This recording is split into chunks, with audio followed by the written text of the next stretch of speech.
Skambinai jau? Kaip svarbios rungtynės, kaip vertinat rezultatą? Rezultatas blogas, kaip galima vertinti, tik pralošė.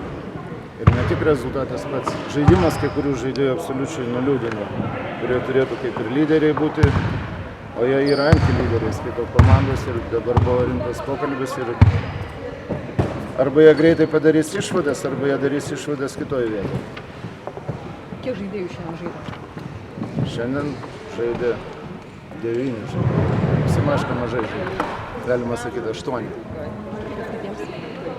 Serga gripas, Laukus gripas, Kupšas gripas, Grinius piršto operacija. Neturėjom priekinės linijos, aišku, buvo biškai sudėtinga žaisti, bet čia nematau pasiteisinimą. Kaip jūsų nuomonė Viskontas atrodo? Viskontas? Nu kaip, po kelių treniruočių sunku pasakyti. Sprendimus sunku jam priimti teisingus, nes nežino taktikos. Momentais atrodo viskas gerai, momentais koja kiša tas nežinojimas, ką mes žaidžiam ir kaip žaidžiam. O iš Gaidamavičiaus šiandien sulaukėt pagalbos? Nu taip, čia asistentas visada pagalbos turi duoti. Kimanto ankstyvosios 3 pražangos, kaip pakeitė žaidimo komandos? Nu, pakeitė absoliučiai, pirmiausia, aš jam norėjau duoti daugiau laiko žaisti, nes jis vis tiek aikštelėje daugiau Kupšas praleidžia laiko, bet kaip jam duoti, jeigu jis per 5 minutės 3 baudas gavo. Tai vienas momentas. Paskui irgi buvo, buvo neblogi momentai, buvo ir labai blogi momentai, bet toks kito vidutinis jo pasirodymas, labai vidutinis. Šiaip jums kaip treneriui svarbesnis yra LKL arba BL rungtynė?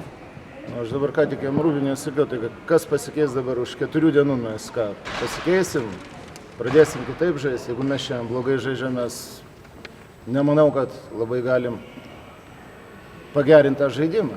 Aš manau, čia nuo žaidėjų priklauso, aš nesuprantu dar kol kas jam atsitinka, bet aš bandau įsiaiškinti ir bandau su išnekėti ir manau, kad jie sulauks sankcijų greitų metų. Bet Kolčenka kaip žaidžia, kaip vertina?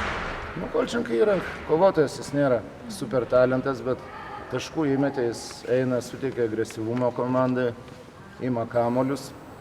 Aišku, to gal tikslumo trūksta, bet matosi, kad yra žaidėjas, tai mūsų komandai.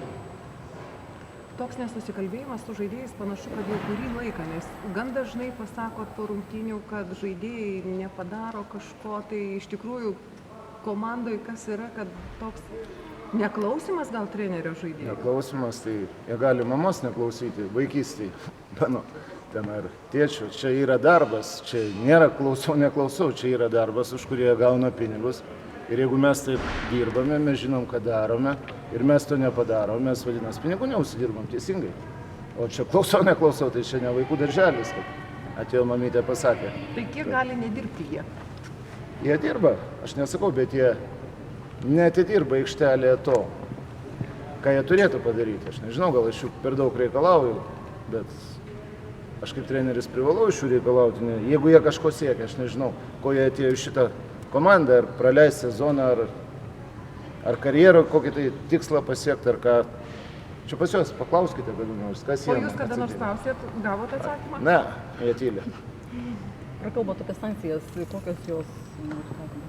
Sankcijos visokios.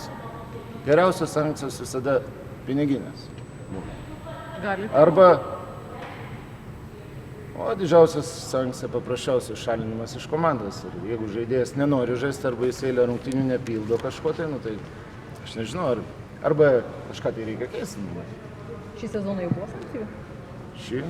Nu, iš mano pusės ne. O iš kitų aš nežinau, iš klubo pusės. Ten atskira tvarka yra. Gerai, ačiū Jums. Prašau. Ačiū.